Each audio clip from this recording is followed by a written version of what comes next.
Hey, what's up, YouTube? Welcome back to another Modern Protector video. Thanks for tuning in, and I hope this is helpful for you. If you haven't already, hit that subscribe button, hit the like button, and share this with somebody that you think it might help them. Welcome back to part 2 out of a series where we're talking about the fundamentals of pistol shooting. And I've got my Glock 17 here. This gun is cleared. There's nothing in it. And last video that we discussed, we talked about establishing a really good grip on the gun, with that being sort of the, I guess, base level foundational skill. I guess we could say skill number 1, learn how to grip your gun. Today we're going to be talking about sight picture and sight alignment and how to get your sights on target. Whether you're, like I mentioned in the last video, this one has a little bit of a 6 o'clock hold. Some of them have a right on hold where you've got to put the front sight immediately covering or right over your target. And I don't know that there's any of them that have where you have to hold it high. I don't know. Most of what I've done has been putting the front sight directly on the target. And I just learned recently that this one, at further distances, 50 yards or so, I do have to have a little bit of a 6 o'clock hold, putting the front sight a little bit below the target. So we talked about establishing a good grip and how that's going to give you a consistent draw from here to get there. And that's I'm not flagging you guys. There's nothing in the gun, and I'm pointing it at a camera. Anyway, we talked about establishing a good grip. Now, what we need to be able to do once we have a good solid grip on the gun is get our sights up in front of our eyes and to be able to have a good sight picture, and also good sight alignment. And what are the two different things there? Sight picture is the way the sights look whenever they're aligned. And for example, you can see here, this one's got, I mentioned these are the Ameriglow H3 sights. I think you can get them on Amazon. I think that's where I got these, but I will put a link below. And there's a Zev backplate. I forgot about that. I really like that backplate. If you look at the way my hands are shaking, and you can see right there that the orange dot is aligned in between the rear tritium sight.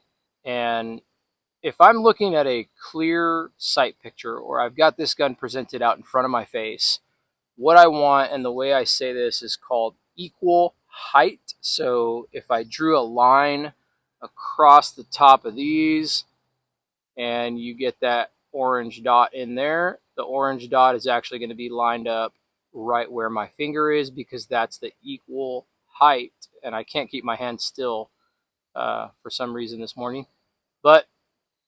And then you say equal light. So if you look on the side of that front sight, you can see that there is light from there to there. So you want to align that sight. I'll see if we can do it this way. You want to align those sights to where you've got equal height and equal light. And once they're there, now we get into the sight alignment. So where do you put them? So I've got the sight picture, and that picture is putting the equal height, equal light. Now, sight alignment, as mentioned, this one I feel like I have a little bit of a 6 o'clock hold with it. So what I want to do is, let's say I've got a target out there. We'll pick this tree right here. And if that's my target, then what I want to do is align the sights. This is hard to do backwards, guys. Give it a try before you bash me about it. Okay, so right there, I've got the sights aligned on that tree. That's going to give me a good clean shot on that tree. Now, if I was like this, I don't have equal sight, I don't have equal height. If I was like this, I don't have equal light. So you can get an idea of aligning the sights onto your target when you present the firearm out. you're trying to get that front sight, once it's aligned with equal height, equal light, on top of your target. Now for me, again, I mentioned about it being a little bit of a 6 o'clock hold. What you'll have to do is play around with your sights and see what's going to work best for you. Start at 5 yards, 3 yards even. Shoot it at 3 yards at a 1-inch circle. Shoot it at 5 yards, 3-inch circle. I think the average statistic for self-defense shooting at one point was something like 3 shots at 3 yards on a 3-inch circle was what a lot of people were trying to be able to do. I must have got bit by a mosquito or something. Now, some of you are saying, well, that's great. What about my red dot? How do I align my red dot? Well, first off, if you're shooting a red dot on your gun, then you may already know how to sight in a red dot and do all that stuff. But I'm glad you asked. So that's why I brought this one out here. So this is the Shadow Systems MR920. This is another one of my, I guess you could say, winter slash summer carry guns, because I would carry this in a pair of shorts. It's basically a Glock 19 size. I do have the TLR1HL on this one as well, and I'm running the Holosun 407K. Now this is not the red dot that was originally designed to fit on this gun. But look at how sleek and slim that is. You see that? Oh, you can see the red dot. We'll talk about that in just a second. But I actually ended up having to put the 407K on here because the gun itself had some, I guess the mounting screws got stuck in there and somebody tried to drill it and they drilled it sideways and ate up all the threads. Fortunately, the 407K fits in the plate mounting holes.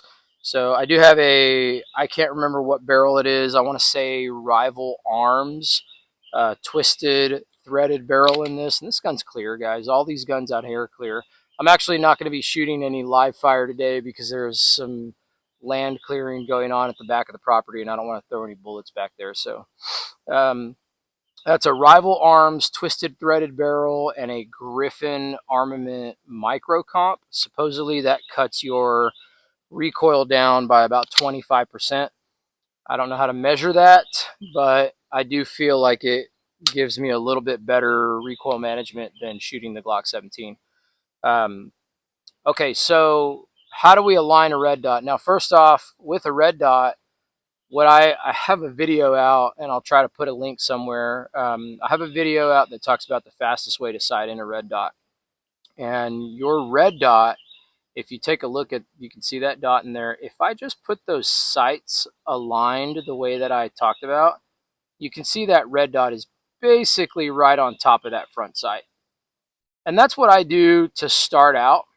And then I'll take the gun and I'll verify zero and make sure that everything's good. But essentially, when you pull that gun up, this is what's so great about a red dot, is it doesn't matter where in that window that dot is. It could be anywhere. And that's going to show you where you're about to fire. So if I was trying to aim again at that tree, right? If I bring the gun up right there, I would be hitting it because I can see the dot on the tree. And that's what's so great about this type of setup for, a concealed carry or even for an overt carry. If I just needed to get that gun out quick, the red dot's right in front of my face every single time. And that's only because we've talked about the draw, right? Or rather the grip. The grip is your concrete foundation. The grip, letting that grip be firm, letting it be, exactly, consistent. You want firm and consistent, right? And then when we present the firearm out, what's going to happen, because we have a good grip, is we're going to develop muscle memory. Well, your muscles don't have memory, but you're going to develop a consistency of presenting your firearm out in front of you every single time so that your grip builds on the sights, or rather your sights build on top of your grip, and then eventually you have trigger press, which we're going to get into in the next video. But I wanted to keep this one sort of short and brief. Again, some of the links for the Kiwi S-Tac pouches and the Safariland holster and the pack timer, they'll be in the description below. If this was helpful for you, if you got anything out of this, or any of my other videos, if there was any new things that you started training into your regular training patterns based off of any of the videos that I've put out, drop a comment below and let me know, because I'd love to hear what you're starting to implement. And it may even be something that you can help me out with, because let's be honest, man. If we're not all helping each other out, then what are we here for, right? So I hope you guys got something out of this. Thanks for watching. Take care and have a blessed day.